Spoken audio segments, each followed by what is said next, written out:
Hi everyone, welcome to this week's video.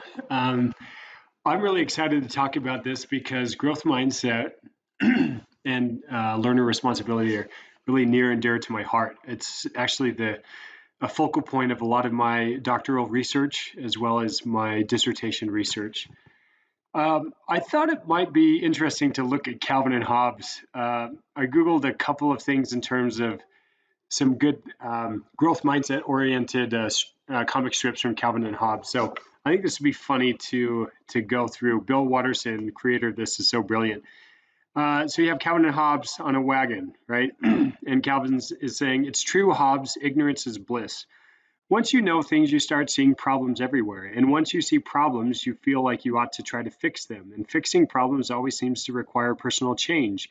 And change means doing things that aren't fun. I say phooey to that. But if you're willfully stupid, you don't know any better, so you can keep doing whatever you like. The secret to happiness is short-term stupid self-interest. We're heading for that cliff. I don't want to know about it. Wah! I'm not sure I can stand so much bliss. Careful, we don't want to learn anything from this. So I love Calvin and Hobbes, but you see here that Calvin is actually kind of firmly ensconced in what we know as a fixed mindset. Carol Dweck, author of Mindset, says that there's two ways of looking at life. One is through kind of the lens of a growth mindset, which means that you believe that your abilities and your intelligence and your personality and your skills and talents can improve and grow through time and effort. And then there's the fixed mindset, where you believe that your talents and abilities and skills are set, that no matter what you do, they'll never change. And in a lot of my work, I've seen students who either really have a growth mindset, really have a fixed mindset, or in some cases, you can have a growth mindset in one domain of your life and a fixed mindset in another domain of your life. I can learn the saxophone, I'll never be a math person.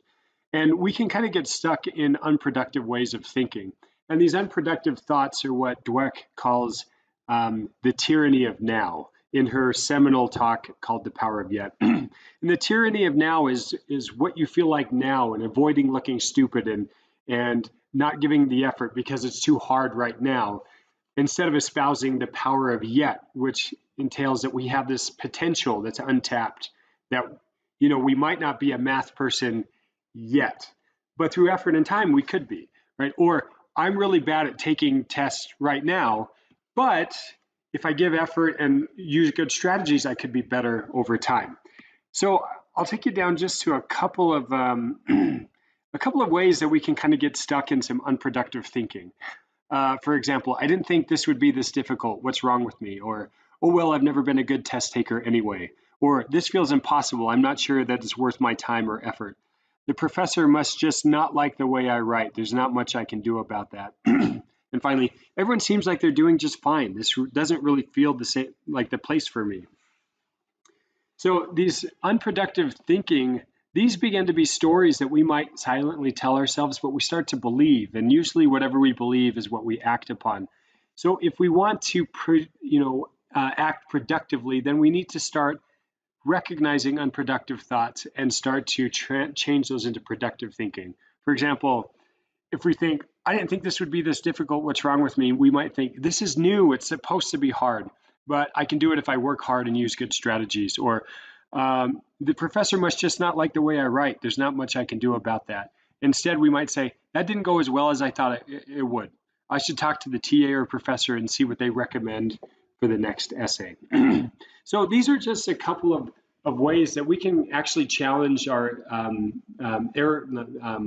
thinking errors that we might have and start to try to flip those into more productive ways of thinking so that we can start acting more productively. Finally, talking about taking personal responsibility, one of the hallmarks of the learning model here at BYU Idaho is just that, right? Personal responsibility entails preparation. And it also entails, taking opportunities to share our learning with others and learn from other people, as well as like to ponder what our learning means and to prove whether it's efficacious in our lives or not, right? If we look at the 5 principles of the learning model, they all engender this sense of us being an agent, right? The locus of control is within us to act rather than be objects to be acted upon.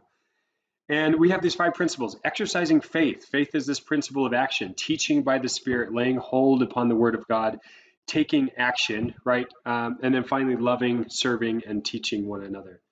So here's the bottom line, and I'll end this video here.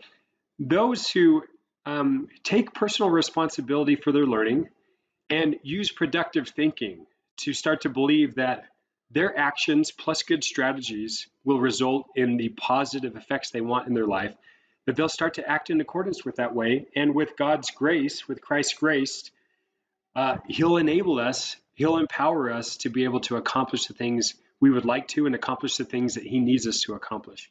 Think about Ether 12:27. Christ tells us that He gives all men and women weakness, and that weakness is there to enable us to be humble. And if we're humble and we have faith in Him, then His grace is sufficient to make weak things become strengths unto us. All right, everyone, thanks so much for joining this week and watching this. Remember, if you also have watched the devotional and write up about the devotional this week, you can receive extra credit on the assignment. All right, everyone, cheers, and I'll see you in a couple of weeks.